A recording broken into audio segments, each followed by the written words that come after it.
Hello, guys. Welcome back to the Chelsea Godfathers. The Chelsea Godfather reporting back to duty. Let's talk about Chelsea's interest in Michael Olise. Michael Olise. Everybody knows him. If you don't know him by now, you already know. Go back and go and open up your little cave and just close the door because football is not your sport. So Olise obviously is the one of the best young, attacking midfielder slash winger, right winger. He's a left-footed right winger slash, midfielder that currently plays at Crystal, Palace. And you guys already know, as Chelsea, I mean, like we thought we had the deal done right around this time last year. I mean, a summer transfer window of last year, 35 million clause that we had, figured out. Todd Bowley and his folks have been working behind the scenes, possibly with the likes of Joe Shields, and we somehow have figured out that there was a reasonably cheap release clause in his contract of only 35 million. So we talked to the player, and the player said yes. We were about to tender the 35 mil when, of course, the owners and the big bosses at Crystal Palace cried foul.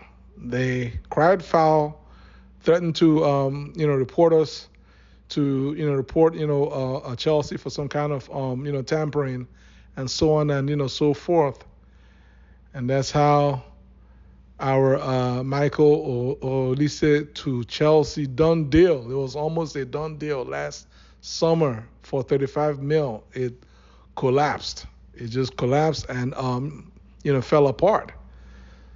So we went on ahead back to our drawing board. In the meantime, Olise pulled his big boy pants up, went on ahead and signed an extension because I believe his original contract was set to expire in 2026.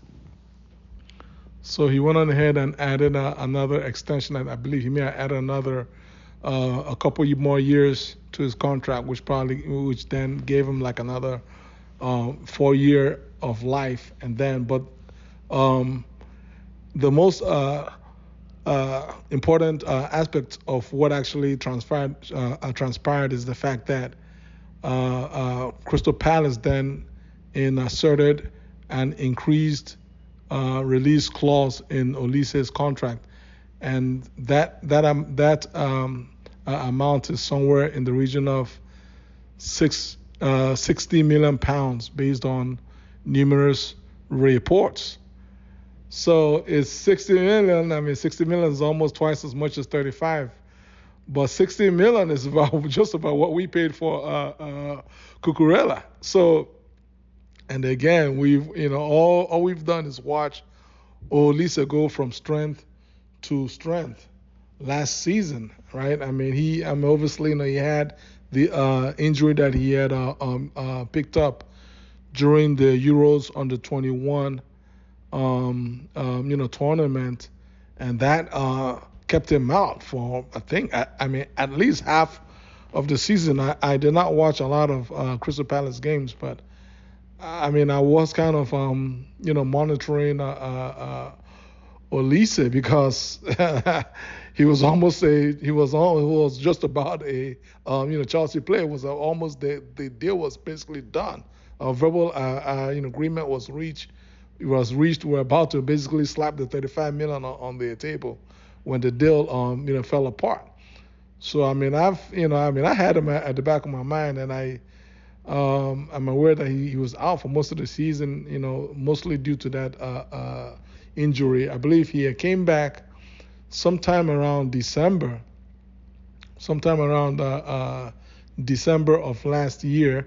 Obviously, he played against us at the Bridge, I believe, during the Christmas, congested Christmas, fixtures. I believe we may have played on the 27th or so of December. He scored, if memory serves me right. Not only did he score, I mean, how we managed to actually win that game 2-1 is a mystery, because he terrorized our defense, and anybody that was marking him was terrorized on that day. And that was with Olise not even being fully fit. Remember, he's been out for like months, and that was I believe that might have even been his first game, definitely his first full game back from injury, and he walked onto the pitch without missing a step, and all he did was go from strength to strength. I'm not going to bore you guys with the whole details. I mean, you guys already know that he scored a bunch of goals in the Premier League. Last year, he scored 10 goals from 19 league games, and that's pretty much all he played was the 19 league games last year, because he just was injured a lot. So, but you guys know it's not with Olise. It's not even just the goals. I mean, Olise is a player in terms of just all around, right? He's a player that gives you goals. He gives you assists, right? He just creates space. The crossfield pass that's just gonna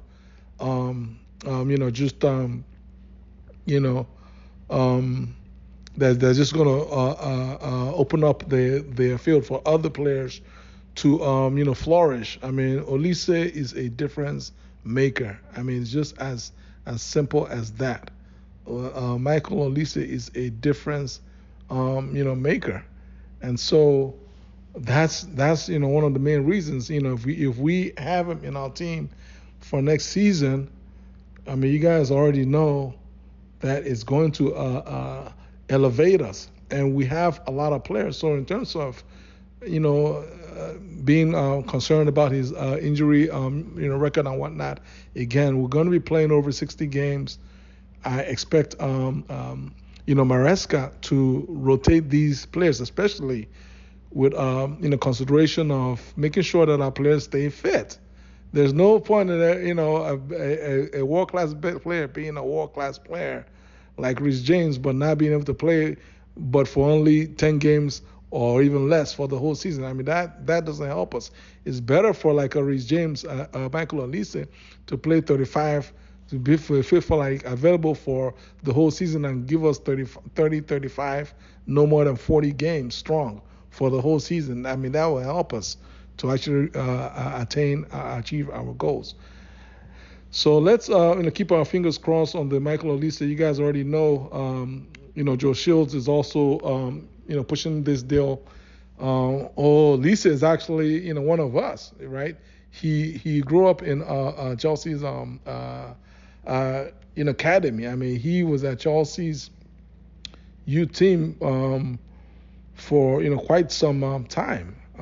He was at Chelsea's youth team from 2009 till 2016. So he was with us for about 7 years, right? And then he went to City's youth team, which is where Joe Shields would have had some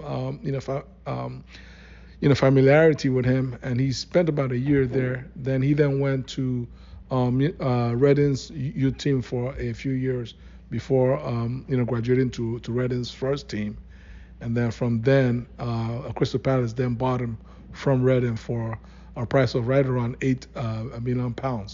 So that's the whole story on Olise.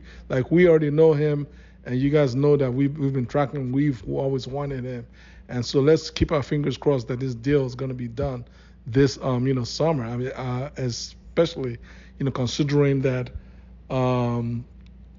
it appears that a Victor Osimhen deal is not going to be happening. So that's £110 million freed up. So talking about Victor Osimhen, last but not least, let's talk about Benjamin Sesko. So Benjamin Sesko is the tall striker from RB Leipzig. And again, with regards to Benjamin, once again, this is a player that we've been monitoring. We were linked with Benjamin last season, last summer. I mean, in one of my videos, one of my popular videos last summer was the Benjamin Sesko video. Arsenal fans are going to act as if they've been the ones pushing for Sesko, but these are players. Sesko and Olise are players that Chelsea's scouts have been pushing for over a year now. So you guys already know Sesko. I think Sesko had about 18 goals from 40 games last year. He had 14 of those goals came in the league from about 31 league games. But the most important aspect of Sesko's stats is the fact that he averaged right around almost one goal per every 90 minutes. I believe his average is about 0.8 goals or so per every 90 minutes, which is an awesome stat. It's an awesome stat, and so that implies that one of his strongest suits will be basically finishing, making the most out of his chances. And you guys already know that Jackson is very, very good. He's been very good for us in every aspect of the game except in finishing. That's the problem with Jackson. He's just an unreliable finisher. And if we want to take our game to the next level, we need a striker that can finish. And given that we're not going for the big man, Victor, then might as well turn to somebody else like Benjamin Sesko and muscle out Arsenal from the deal, and just take this deal and just slap Sesko to the Olise deal and just keep it moving up onwards and upwards. Guys, how do you guys feel about the prospects of both Sesko and Olise joining Chelsea this summer? Leave your comments below, share this video, and subscribe to my channel. Take care. God bless you all. Peace.